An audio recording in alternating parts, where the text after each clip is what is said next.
Welcome to r/RedditRevenge. This is a story of someone getting back at someone with revenge after being wronged. Thank you friends for subscribing to the channel and for so many likes. The first story. Girlfriend poisons herself with milk to wage biological warfare on an a-hole that ate her allergy-free meal. The second story. I quit before Black Friday and the store screwed up without me. The third story. Neighbor took my bike and made me apologize. I slipped her a stink bomb. The first story is A on a flight gets a downgrade. This one is thanks to my amazing girlfriend, GF, and the A that sat next to me, on our most recent flight. We were on a long international flight. GF was going to have a window seat and myself in the middle. When we got to our seats though, there was A, sitting in the window seat. I asked if he could check his ticket, and he moved to the aisle, albeit begrudgingly, and a dramatic effort to move his bag from under the seat. When the flight attendants came past, she asked him to move his bag to the overhead, because it didn't fit under the seat properly. I took the benefit of the doubt when his bag hit me in the head twice. A tried to shove his bag in the space that was left in the overhead, and a bunch of stuff fell out of one of the pockets. Some things landed on me and his seat, mostly paper and wrappers. As I moved them off me and added them to the pile, he snapped at me not to touch his stuff.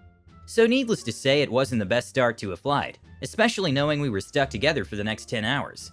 Nothing to deserve petty revenge yet, but I wanted to give you an idea of what A was like. Well, we're a few hours in and GF is fast asleep. I'm watching movies and the dinner service is about to start.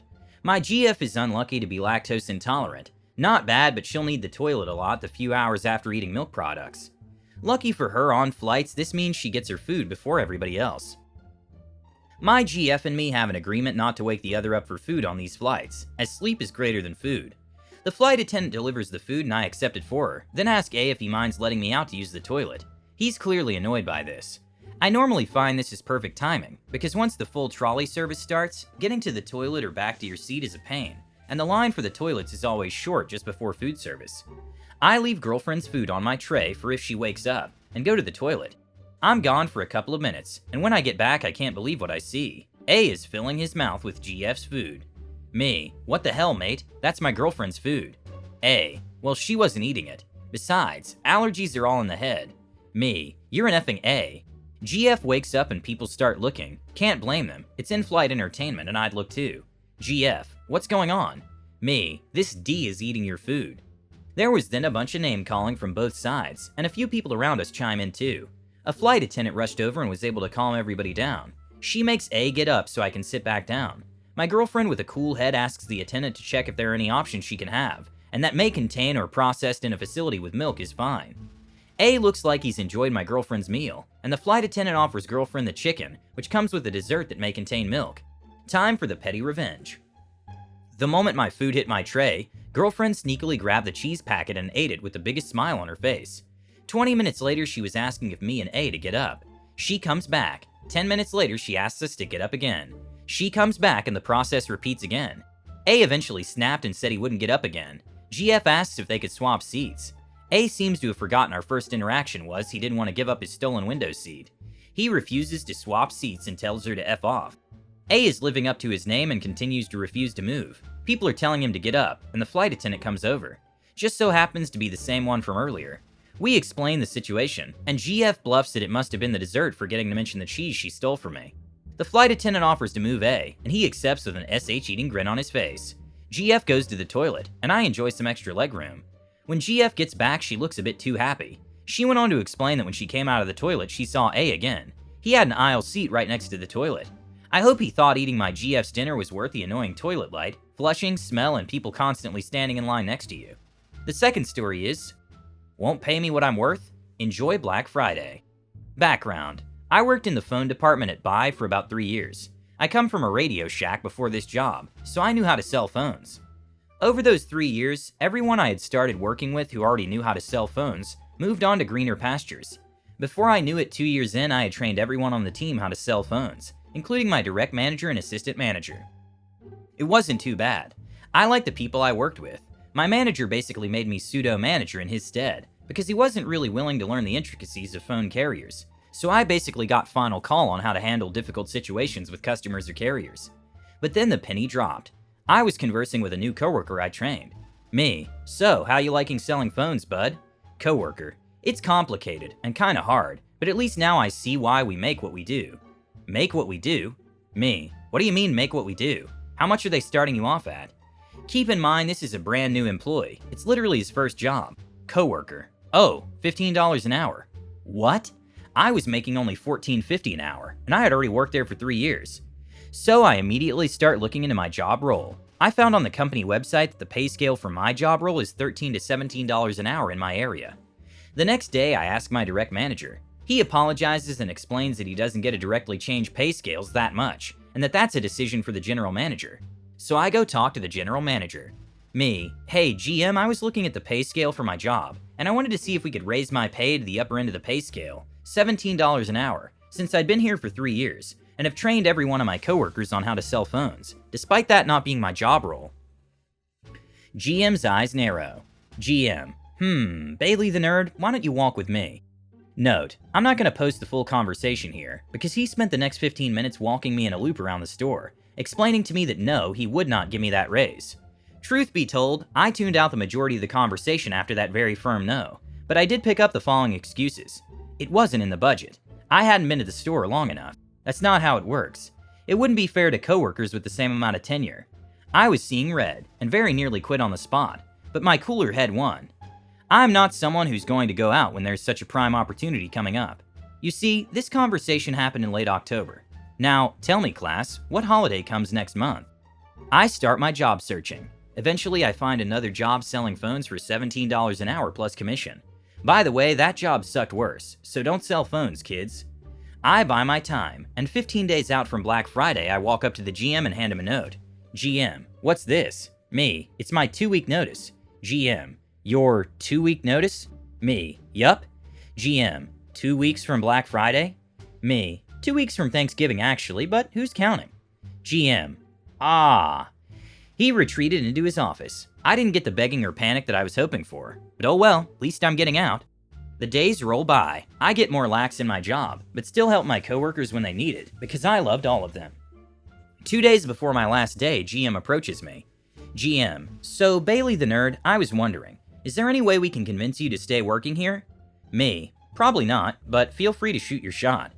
GM, well, I was thinking about it, and I think you're definitely worth that raise to $17 an hour that you were asking about.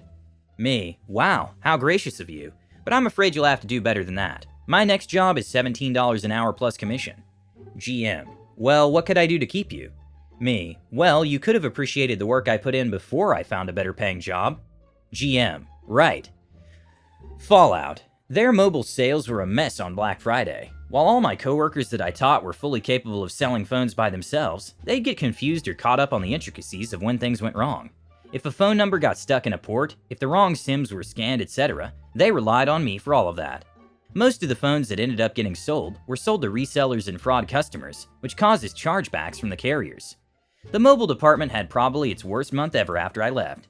Me, hey manager, I've been doing the job of a manager in my department. Can I make a little more money than the new goobers I've been training? Manager, haha, no. Me, enjoy being short-staffed on Black Friday. Manager, wait, F.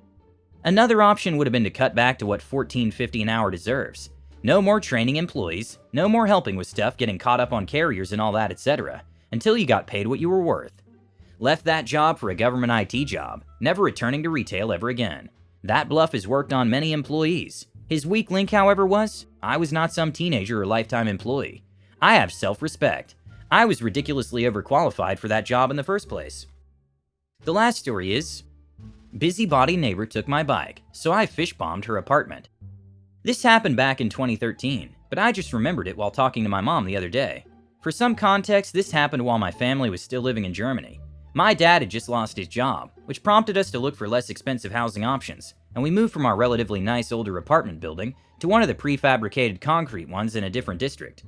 I was 9, so I didn't care too much about the aesthetics of the building, and I was thrilled about the fact that we now had direct access to a courtyard and cement pathways that I could ride my bike on.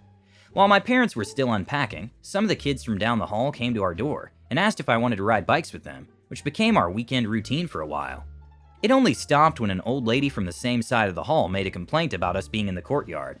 Not that we were being loud or vulgar, just that we were present. Mind you, all the apartments on our side of the hall faced the road, which was completely opposite to the courtyard we used, so she couldn't even see us when we were outside. She sold it to my parents as looking out for other tenants, and claimed that people had complained to her specifically about how they were worried about walking in the courtyard, while there were a couple of kids on bikes in the general area. My parents pretty much ignored her, and just told me to play with my friends on one of the nearby streets. No idea why they thought this was a safe alternative, but none of us wanted to do that since we couldn't practice bike tricks on the road. About a week after I ignored her complaint, I had stayed out past the time I was meant to be home, and left my bike around the side of the building so I could get it in the morning. However, as you might have guessed at this point, I woke up the next day to find my bike was missing. I, being a dramatic little kid, ran up the stairs to our hall sobbing and told my parents what had happened. Apparently, the old lady told my parents that she had taken the bike from outside because we were still in the courtyard, and they were mad at me for not going to the street like they asked. They then told me to go down the hall and politely ask for the bike back, which I did. Unfortunately, the old lady told me that I needed to be taught a lesson, and if I gave her a written apology, yes actually, I could have it back at the end of the week. It was Sunday morning. I was of course peeved, and started to plot my at the time brilliant revenge. The morning of next Saturday rolled around and I was ready to put my plan in motion. I had put on a pretty good show of being remorseful to my mom, who lent me some money to buy a tin of biscuits to apologize with. I had my written apology, the biscuits, and several voblas in a sandwich bag I had hidden in my coat. For those who have never heard of vobla, it's a salted dried fish popular in Russia, and that I personally think is one of the worst smells, maybe ever. My mom is Russian and loves them, which is why we had so many in the apartment. I knocked on the old lady's door, and she invited me in to put the things down. She accepted my letter and the biscuits, and I asked her if I could use her bathroom before I left with my bike, which she allowed. While she was sitting in the living room, I was hustling quietly around her bathroom and bedroom, hiding one of those gross dried fish anywhere I thought she wouldn't look regularly. Stuck between pipes under the sink, stuffed under her giant wardrobe, and even thrown onto the top shelf of her closet. With the all-natural stink bombs deployed, I washed my hands and all but sprinted out of her apartment with my bike, thrilled with the stunt I managed to pull off. From what I overheard from discussions between the parents of my friends and I, the old lady complained to the landlord about the awful fish smell on several occasions. He was a total jerk who rarely did anything about tenant complaints, before she finally hired a company to come deep clean her apartment. She found and complained about the very old, very nasty fish, and actually moved out a couple of months later, although I'm not sure if that was due to the lasting effects of the fish incident or something else entirely. Of course I feel bad about it now, but at the time I felt like the biggest, coolest genius known to man. I guess the moral of the story is not to confiscate bikes from vindictive kids, and don't ever try Vobla. Seriously. Be sure to subscribe, hit the like button, and have a good day.